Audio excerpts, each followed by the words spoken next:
Hello guys, I am back with the second lecture of microprocessor, that is basics of microprocessor। तो चलिए start करते हैं micro controller से। देखिए, इसके पहले वाला या फिर फर्स्ट लेक्चर जो था हमारा माइक्रो प्रोसेसर का, तो उसमें हमने क्या क्या स्टडी किया था। हमने स्टडी किया था माइक्रो प्रोसेसर के बारे में, स्टडी किया था माइक्रो प्रोसेसर की डेफिनेशन समझी थी। तो जब हम माइक्रो प्रोसेसर को लेके आए थे अलॉन्ग विथ इनपुट, जब हम माइक्रो प्रोसेसर को लेके आए थे along with input device and output device and memory also, तो उसको हम कहते हैं माइक्रो कंप्यूटर, और जिसको हम कहते हैं block diagram of micro computer में हमने हर एक ब्लॉक को अच्छे से समझा।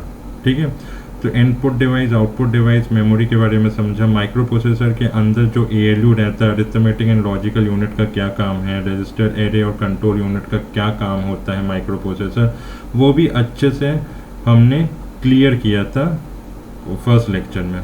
ठीक है, तो देखिए यहाँ पे डेफिनेशन को समझते हैं कि माइक्रो कंट्रोलर की डेफिनेशन क्या है। माइक्रो कंट्रोलर का मतलब यहाँ पे कहा गया है कि microcomputer on a single chip is called as micro controller.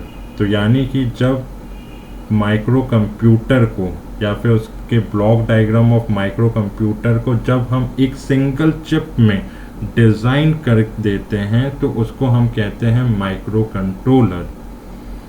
ठीक है, तो इतना याद रखिए कि माइक्रो कंट्रोलर का मतलब होता है कि micro processor input along with input output device और मेमोरी को एक सिंगल चिप में जब हम डिज़ाइन करके ले आते हैं तो उसको हम कहते हैं माइक्रो कंट्रोलर। इतनी बात क्लियर। ठीक है, अब नेक्स्ट अपन समझते हैं मशीन लैंग्वेज। देखो, मशीन लैंग्वेज का मतलब क्या होता है कि मैंने पहले भी कहा था कि microprocessor is not able to understand the English like words like addition, move, subtraction, इस टाइप के इंग्लिश लाइक वर्ड्स नहीं समझता। तो उसको क्या करना पड़ता है, मशीन लैंग्वेज को एक्टिव होने के लिए उसको क्या करना पड़ेगा, मतलब जो भी हम इंस्ट्रक्शन देंगे मशीन को, तो यानी कि जो भी हम इंस्ट्रक्शन देंगे मशीन को, वो इंस्ट्रक्शन किस फॉर्म में जाएगा, वो बाइनरी के फॉर्म में जाएगा। ठीक है, यहाँ पे देखो, यहाँ पे लिखा है कि टू इंस्ट्रक्ट ए मशीन, जो भी मशीन को हम इंस्ट्रक्ट देंगे वो इंस्ट्रक्शन कैसा होना चाहिए, वो यूजिंग 1 and 0 यानी कि बाइनरी लैंग्वेज में होना चाहिए। तो मशीन को इंस्ट्रक्शन देना यानी कि बाइनरी लैंग्वेज में इंस्ट्रक्शन देना, उसको हम कहते हैं मशीन लैंग्वेज। ठीक है, मशीन लैंग्वेज का मतलब होता है कि बाइनरी लैंग्वेज। मशीन लैंग्वेज का दूसरा नाम होता है बाइनरी लैंग्वेज, और बाइनरी लैंग्वेज का मतलब होता है 1 0 0 1, इस टाइप के लैंग्वेज को मशीन लैंग्वेज कहते हैं। ठीक, अब यहाँ पे देखो एक चीज़ बताता हूँ। अब एक एग्जांपल ले लेते हैं। यहाँ पे देखिए, जैसे कि कोई भी हम इंस्ट्रक्शन ले लेते हैं। ठीक है, घबराइएगा मत इंस्ट्रक्शन देख के, जस्ट मैं समझाने के लिए मैं बता रहा हूँ। फॉर एग्ज़ाम्पल, मैंने कोई एक इंस्ट्रक्शन ले लिया, मूव A, B। ठीक है, और जो B का जो डेटा है, B का डेटा जो है 0 0 1 0, कोई भी 8 बिट का डेटा ले लो, 0 0 1 0 और 1 0 1 0, इस टाइप का मैंने एक 8 बिट का डेटा लिया। ठीक है, 8 बिट का डेटा लिया, एक इंस्ट्रक्शन है। देखिए, इस इंस्ट्रक्शन का मतलब होता है कि B का जो डेटा है उसको हमें A में मूव करवाना है। ठीक, इस इंस्ट्रक्शन का, फिर से मैं रिपीट कर रहा हूँ, इस इंस्ट्रक्शन का मतलब होता है जो B का जो डेटा है, B का डेटा क्या है 0 0 1 0 1 0 1 0, ये 8 बिट का डेटा B में दिया हुआ है, उसको हमें कहाँ पे मूव करवाना, A में मूव करवाना है। ठीक है, देखो यूज़र ने क्या किया, यूज़र को तो ये समझने में या फिर इंस्ट्रक्शन देने में तो यूज़र के लिए बहुत आसान है, क्योंकि यूज़र तो इंग्लिश वर्ड ही समझेगा ना। आप और हम जैसे लोग क्या समझेंगे इसको, यूज़र क्या समझेगा इसको, इंग्लिश वर्ड समझेगा, और इस टाइप के इंस्ट्रक्शन से ही वो अपना काम करेगा। मगर ये मशीन तो नहीं समझेगा इसको मूव। ठीक है, मशीन इसको नहीं समझेगा मूव। तो हर इंस्ट्रक्शन के लिए, यहाँ पे बहुत ध्यान से सुनना मेरी बात, हर इंस्ट्रक्शंस के लिए एक मशीन कोड असाइंड रहता है, एक मशीन कोड ऑलरेडी डिसाइडेड रहता है। फॉर एग्ज़ाम्पल जैसे कि ये मूव का इंस्ट्रक्शन है, ये जो मूव का इंस्ट्रक्शन है, मूव इंस्ट्रक्शंस के लिए एक हेक्सा कोड असाइंड रहता है, जैसे कि मान लो 2B। तो इसको हम कहते हैं मशीन कोड, मशीन कोड। ठीक है, देखो ये हेक्सा कोड है। इस हेक्सा कोड यानी कि 4 बिट के डेटा को 1 बिट में लेके आ जाते हैं, उसको हम हेक्सा कोड कहते हैं। यदि हम इसको बाइनरी में देखें तो इसका मतलब होता है कि 002 को हम कैसे लिखते हैं बाइनरी में, है ना, 0010 और B 1011, सॉरी 1011। तो यानी कि 2 का बाइनरी क्या होता है 001, या फिर B का बाइनरी क्या होता है 1011। यानी कि हेक्सा को बाइनरी में ऐसे लिखते हैं, यानी कि 4 बिट का जो डेटा होता है वो हेक्सा में 1 बिट कहलाता है, और अगेन यहाँ पे जो दूसरा जो 4 बिट का डेटा है वो हेक्सा कोड में 1 बिट कहलाता है। तो ये मूव इंस्ट्रक्शंस के लिए ये मशीन कोड असाइंड है। तो ये मशीन कोड से यदि मशीन को अपना परफॉर्मेंस देना है, मूव वाला जो ऑपरेशन करना है, उसके लिए ये मशीन कोड देना पड़ेगा, तब जाके वो समझेगा कि B के डेटा को A में मूव करवाना है, B के डेटा को A में मूव करवाना है। तो इस टाइप के 8 बिट डेटा से जितने भी पॉसिबल इंस्ट्रक्शन होते हैं, for example different possible instruction जो होते हैं in the terms of English words, वो होते हैं 256 कोड्स होते हैं। इस टाइप से 256 कोड के इंस्ट्रक्शंस, यानी कि 256 मशीन कोड 256 अलग अलग इंस्ट्रक्शन के लिए असाइंड रहते हैं, वो भी 8 बिट डेटा से, या फिर 8 बिट से इतने सारे इंस्ट्रक्शंस ऑलरेडी दिया हुआ है। ठीक है, मैं देखो यहाँ पे एक चीज़ मैं क्लियर कर देता हूँ, मैं ये नहीं बोल रहा हूँ कि मूव इंस्ट्रक्शंस के लिए यही मशीन कोड है, कुछ भी हो सकता है। आप कोई भी माइक्रो प्रोसेसर की बुक उठा के देखिएगा, गाउनकर या फिर कोई भी इंटरनेशनल ऑथर की बुक उठा के देखिएगा कि मूव इंस्ट्रक्शंस के लिए कौन सा मशीन कोड है।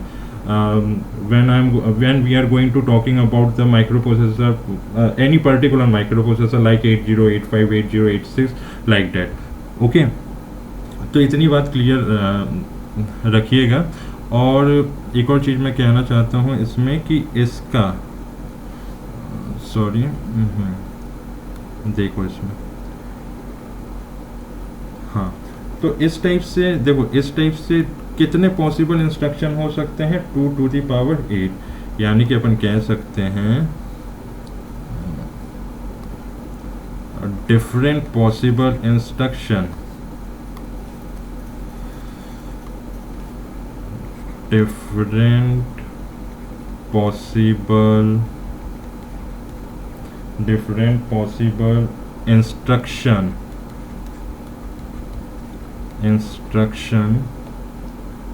set in the terms of English word, set in the terms of English word। कितने पॉसिबल इंस्ट्रक्शंस बन सकते हैं, 8 बिट का है ना, तो 2 to the power 8 कर लो, तो क्या कितने हो सकते हैं 256 कोड्स, इतने ध्यान रखिए। यानी कि 8 बिट के डेटा से हम 256 कोड्स बना सकते हैं अलग अलग इंस्ट्रक्शंस के लिए। 256 मशीन कोड हम असाइन कर सकते हो, और ऑलरेडी असाइंड है, ऑलरेडी डिज़ाइंड है। ठीक है, ठीक है, तो इतना ध्यान रखिएगा। चलिए इसके नेक्स्ट अपन चलते हैं। देखो असेंबली लैंग्वेज, यहाँ पे समझिए, देखो असेंबली लैंग्वेज का मतलब क्या होता है। यहाँ पे देखो असेंबली लैंग्वेज का मतलब होता है यूज़र, यानी कि हम और आपकी बात चल रही है यहाँ पे। जब प्रोग्राम को राइट करता है तो वो कौन सा वर्ड यूज़ करेगा, इंग्लिश वर्ड ही यूज़ करेगा। तो जब इंग्लिश लाइक वर्ड को यूज़ करके जब यूज़र प्रोग्राम लिखता है, ठीक है, उसको हम कहते हैं नेमोनिक्स। ठीक है, कभी कभी ऑब्जेक्टिव टाइप के क्वेश्चंस में आ जाते हैं कि नेमोनिक्स किसे कहते हैं, है ना। तो ध्यान रखिएगा यहाँ पे कि निमोनिक्स का मतलब होता है कि जब यूज़र प्रोग्राम लिखता है इंग्लिश लाइक वर्ड यूज़ करके, उसको हम कहते हैं निमोनिक्स। जैसे कि मूव, कोई भी इंस्ट्रक्शंस आप लिखोगे या फिर कोई भी इंस्ट्रक्शंस आप मशीन्स को दोगे तो वो तो आप इंग्लिश वर्ड में ही लिखोगे। तो जब यूज़र इंग्लिश वर्ड में लिखता है उसको निमोनिक्स कहते हैं। और इसका दूसरा नाम क्या होता है? दूसरा नाम कहलाता है असेंबली लैंग्वेज। ठीक है, तो both are same, mnemonics and assembly language both are same.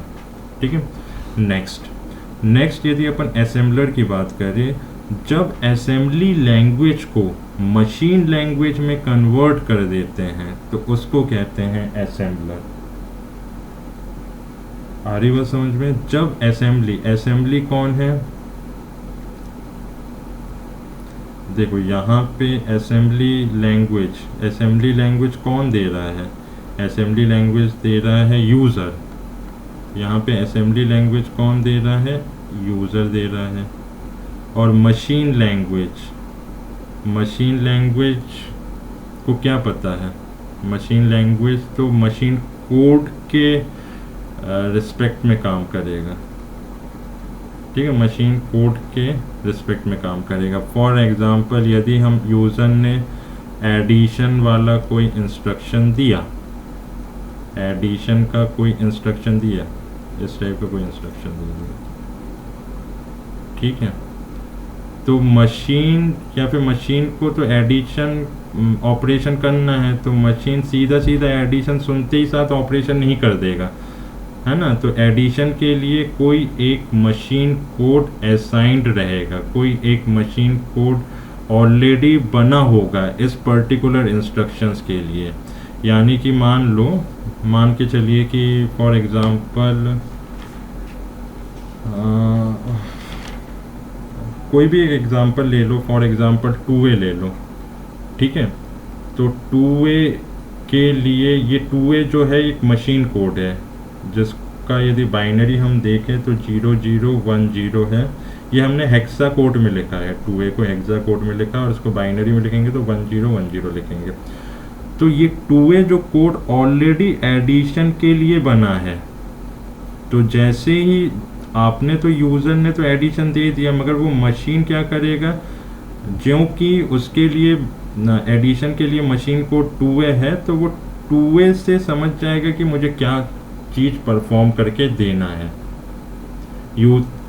ठीक है, क्लियर कट समझो कि एडिशन, यूज़र ने इंग्लिश लाइक वर्ड यूज़ करके एडिशन इंस्ट्रक्शन दिया, मगर मशीन ने वो इंग्लिश लाइक वर्ड को के जगह जो उसके लिए मशीन कोड तैयार है वो समझा, और उसके अकॉर्डिंग उसने उस इंस्ट्रक्शन को परफॉर्म करके दे दिया।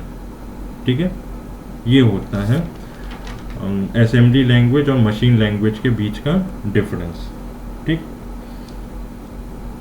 अब देखो, अब यहीं से इसके आगे आता है, अब यहीं से इसके आगे अपन बात करते हैं लो लेवल लैंग्वेज की। लो लेवल लैंग्वेज की बात करते हैं अपन।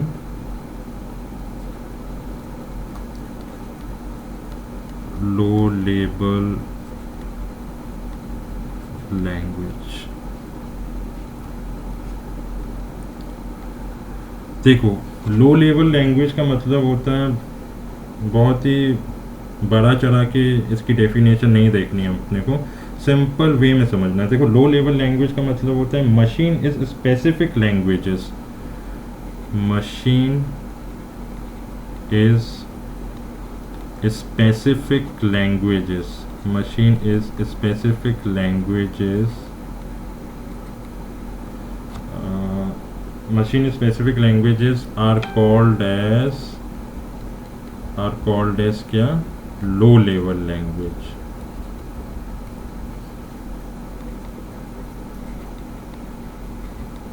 फॉर एग्जाम्पल क्या होना चाहिए, मशीन लैंग्वेज,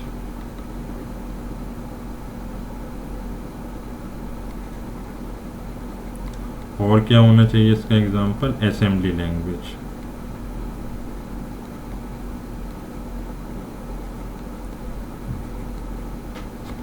तो ये लो लेवल लैंग्वेज है। देखो फिर से समझते हैं इसको। देखिए 8085 माइक्रो प्रोसेसर के लिए, ठीक है, एडिशन कोई भी इंस्ट्रक्शन दो, मूव का इंस्ट्रक्शन दो, मूव इमीडिएट का इंस्ट्रक्शन दो, एडिशन का इंस्ट्रक्शन दो, सब्सट्रैक्शन का इंस्ट्रक्शन दो, डिवीज़न का इंस्ट्रक्शन, जो मल्टीप्लिकेशन, जो भी इंस्ट्रक्शन देना है, हर एक इंस्ट्रक्शंस के लिए हर एक मशीन कोड बना हुआ है ऑलरेडी, ठीक है। तो एडिशन इंस्ट्रक्शंस के लिए कोई एक मशीन कोड, जो कि बाइनरी कोड भी कह सकते हैं, मतलब बाइनरी कोड ही होता है, कोई एक मशीन कोड उसके लिए ऑलरेडी तैयार है ना। यहाँ पे देखो, यहाँ पे देखो एडिशन वाला इंस्ट्रक्शन ले लो, देखो शॉर्ट में बता रहा हूँ, सब्सट्रैक्शन, डिवीज़न, मल्टीप्लिकेशन, तो हर इंस्ट्रक्शन के लिए एक मशीन कोड ऑलरेडी तैयार होके रखा हुआ है उस पर्टिकुलर 8085 माइक्रो प्रोसेसर की यदि अपन बात करें, ठीक है। और यदि हम 8086 माइक्रो प्रोसेसर में चले जाएंगे तो क्या होगा कि जो भी, देखो 8085 माइक्रो प्रोसेसर के लिए एडिशंस के लिए मान लीजिए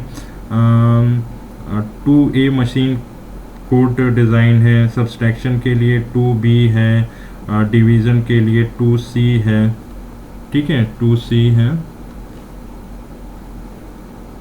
और मान के चलो मल्टीप्लिकेशन के लिए 2D है।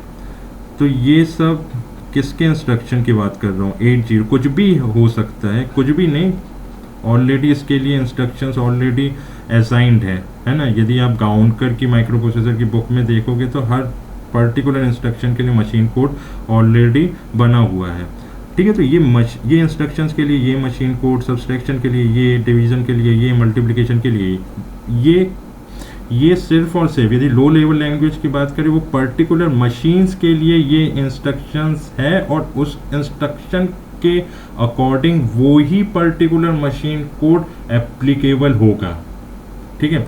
यदि हम माइक्रो प्रोसेसर 8086 की यदि बात करें तो हो सकता है कि इंस्ट्रक्शंस के अकॉर्डिंग मशीन कोड चेंज हो जाए। आ रही बात समझ में? मतलब 8085 कोई भी एक पर्टिकुलर मशीन्स के लिए डिफरेंट इंस्ट्रक्शंस के लिए डिफरेंट मशीन कोड असाइंड रहते हैं, तो वो कहलाता है लो लेवल लैंग्वेज। और जैसे ही हम दूसरे मशीन्स की में चले जाते हैं, फॉर एग्जांपल 8086 माइक्रो प्रोसेसर में चले जाते हैं, तो फिर इंस्ट्रक्शंस के अकॉर्डिंग फिर दूसरा कोड उसके लिए असाइंड हो जाता है, ठीक है। यानी कि ये एक ही प्लेटफॉर्म में काम करेगा, डिफरेंट प्लेटफॉर्म में, अलग अलग प्लेटफॉर्म में सेम इंस्ट्रक्शंस काम नहीं करेगा, ठीक। इतनी बात आपको ध्यान में रखना है, ठीक है। अब नेक्स्ट हम बात करते हैं हाई लेवल लैंग्वेज की।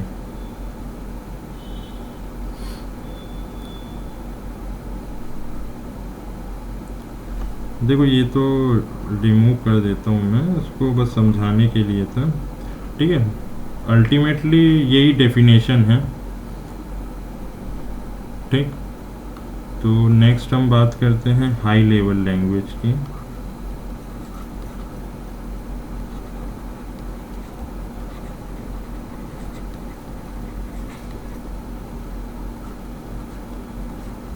हाई लेवल लैंग्वेज, देखो हाई लेवल लैंग्वेज का मतलब होता है machine independent language.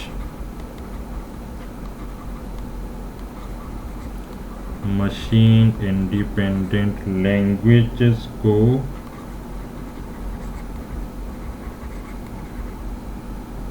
Languages are called as high level language.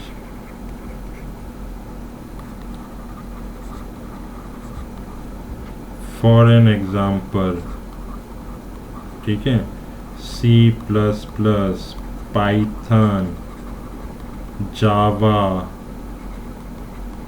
और क्या कह सकते, पास्कल, ठीक, और क्या सकते, फोर्टेन, ठीक। तो इस टाइप के लैंग्वेज हाई लेवल लैंग्वेज कहलाते हैं, ठीक। अब बात ये उठता है कि इसको हम हाई लेवल लैंग्वेज क्यों कहते हैं, सी प्लस प्लस, पाइथन, जावा, पास्कल, फॉर्ट्रान, इसको हाई लेवल लैंग्वेज इसलिए कहते हैं कि मान लो आपके सिस्टम में विंडो एक्सपी है, आपके पास विंडो एक्सपी है, ठीक है, चलो ऐसा समझो कि आपके पास 3 लैपटॉप है, एक लैपटॉप में एक्सपी ऑपरेटिंग सिस्टम डला हुआ है, दूसरे लैपटॉप में विंडो 10 डला हुआ है, तीसरे लैपटॉप में विंडो 8.1 ऑपरेटिंग सिस्टम डला हुआ है। तो अब ये बताओ कि तीनों लैपटॉप में, यहाँ पे देखो लैपटॉप 1, लैपटॉप 2, लैपटॉप 3 की बात करें तो पहले लैपटॉप में विंडो एक्सपी ऑपरेटिंग सिस्टम डला हुआ है, दूसरे लैपटॉप में विंडो 10, तीसरे लैपटॉप में विंडो 8.1। अब मान लो मुझे इसमें से कोई भी एक लैंग्वेज चलाना है, यदि हमने लैपटॉप 1 में मैंने C++ लैंग्वेज चलाया, ठीक है, क्या ये C++ विंडो 10 में नहीं चलेगा? बिल्कुल चलेगा C++ विंडो 10 में। प्लेटफॉर्म बदलेगा तो लैंग्वेज, क्या वो लैंग्वेज इसमें काम नहीं करेगा क्या? प्लेटफॉर्म बदलने का मतलब यदि विंडो एक्सपी से विंडो 10 में हमने अपग्रेड कर दिया, हमने अपना ऑपरेटिंग सिस्टम, ठीक है, क्या जो C++ लैंग्वेज था वो क्या अपग्रेड होने के बाद जब मैंने विंडो 10 डाला तो नहीं चलेगा क्या? बिल्कुल चलेगा। इसी तरीके से फिर यदि हमने फिर से अपग्रेड करके विंडो 8 लिया तो भी C++ चलेगा, ठीक है। यानी कि डिफरेंट ऑपरेटिंग सिस्टम में लैंग्वेज यदि काम एक जैसा करे, फॉर एग्जांपल एक्सपी में भी पाइथन चलेगा, इसमें भी चलेगा, इसमें भी चलेगा, सिमिलरली जावा भी तीनों अलग अलग ऑपरेटिंग सिस्टम में चलेगा, ठीक है। ऐसा नहीं कि पर्टिकुलर विंडो एक्सपी के लिए C++ चलेगा या फिर बना हुआ है, विंडो 10 के लिए C++ नहीं बना है या फिर विंडो 8.1 के लिए नहीं बना है, नहीं, C++ सारे ऑपरेटिंग सिस्टम के लिए बना है। तो इसलिए कहते हैं कि मशीन इंडिपेंडेंट, ठीक है, machine independent language, machine independent language, ठीक है। चलिए इसको रिमूव कर देते हैं, समझाने के लिए बताया था इसको मैंने। तो अल्टीमेटली जो डेफिनेशन होता है वो यही कहलाता है, डेफिनेशन, ठीक। देखो आई होप आज अपन ने जो भी देखा, ठीक है, वो समझ में आया होगा, क्योंकि देखो माइक्रो कंट्रोलर की डेफिनेशन देखा, पूरे माइक्रो कंप्यूटर को जब एक सिंगल चिप में लेके डिज़ाइन कर देंगे तो उसको हम माइक्रो कंट्रोलर कहेंगे। मशीन लैंग्वेज के बारे में हमने डिस्कस किया, मशीन लैंग्वेज में ऐसा डिस्कस किया कि मशीन लैंग्वेज का मतलब होता है जो भी हम इंस्ट्रक्शन देंगे वो सिर्फ और सिर्फ 1 and 0 के फॉर्म में लेगा और उसी के अकॉर्डिंग परफॉर्म करेगा। सिमिलरली जब भी हम कोई भी इंस्ट्रक्शंस यदि देते हैं, जैसे कि मैंने यहाँ पे एक इंस्ट्रक्शंस के तौर पे समझाया कि मशीन वर्क कैसे करता है, तो मशीन ऐसा, जैसे कि ये इंस्ट्रक्शन दिए, यूज़र को समझ में आ रहा है कि बी का डेटा ए में मूव करवाना है, मगर मशीन ये इंग्लिश वर्ड को नहीं पढ़ेगा, इंग्लिश वर्ड के पीछे एक मशीन कोड असाइंड होगा या फिर ऑलरेडी तैयार हुआ होगा, तो यानी कि टू बी मूव इंस्ट्रक्शंस के लिए बना है। तो जैसे यूज़र ने इंग्लिश वर्ड दिया यानी कि असेंबली लैंग्वेज दी, और मशीन ने क्या किया, उस पर्टिकुलर इंस्ट्रक्शंस को लेने के लिए मशीन कोड में उसने लिया, क्योंकि उसके लिए मशीन कोड बना के तैयार रखा हुआ है, ठीक है। तो इस टाइप से इंग्लिश वर्ड के डिफरेंट पॉसिबल इंस्ट्रक्शन जो सेट बनता है वो 2⁻256 कोड्स रहते हैं। नेक्स्ट हमने देखा कि असेंबली लैंग्वेज क्या होता है। असेंबली लैंग्वेज यदि जब यूज़र प्रोग्राम को इंग्लिश लाइक वर्ड में लिखता है तो उसको नेमोनिक्स कहते हैं, और उसी लैंग्वेज को हम असेंबली लैंग्वेज कहते हैं। असेंबलर का मतलब क्या होता है? असेंबलर का मतलब होता है कि जब हम असेंबली लैंग्वेज यानी कि यूज़र लैंग्वेज को मशीन लैंग्वेज में जब कन्वर्ट कर देते हैं तो उसको हम असेंबलर कहते हैं। लो लेवल लैंग्वेज का मतलब क्या होता है? लो लेवल लैंग्वेज का मतलब होता है कि machine specific languages are called as low level language, जैसे कि मशीन लैंग्वेज, असेंबली लैंग्वेज। कोई भी एक पर्टिकुलर मशीन के लिए उस पर्टिकुलर मशीन का जो भी इंस्ट्रक्शन होगा, डिफरेंट इंस्ट्रक्शन के लिए डिफरेंट मशीन कोड उसी पर्टिकुलर मशीन के लिए तैयार है, तो वो लो लेवल लैंग्वेज कहलाएगा। ठीक है। हाई लेवल लैंग्वेज क्या होगा? हाई लेवल लैंग्वेज यानी कि डिफरेंट डिफरेंट प्लेटफॉर्म में जब हम सेम सॉफ्टवेयर यदि चला सकते हैं या फिर काम कर सकते हैं, काम में ला सकते हैं, तो उसको हम कहते हैं हाई लेवल लैंग्वेज। ठीक है। तो आई होप यहाँ तक का आज का क्लास था। तो अगली बार हम देखेंगे सोर्स कोड, इंटरप्रेटर, कंपाइलर और ऑब्जेक्ट कोड के बारे में थोड़ा डिस्कशन करने के बाद ही हम फिर नेक्स्ट मूव करेंगे external architecture of micro processor में, जो कि हमें 8085 का देखना है। तो चलिए नेक्स्ट वीडियो में मिलते हैं, तब तक के लिए take care and good bye.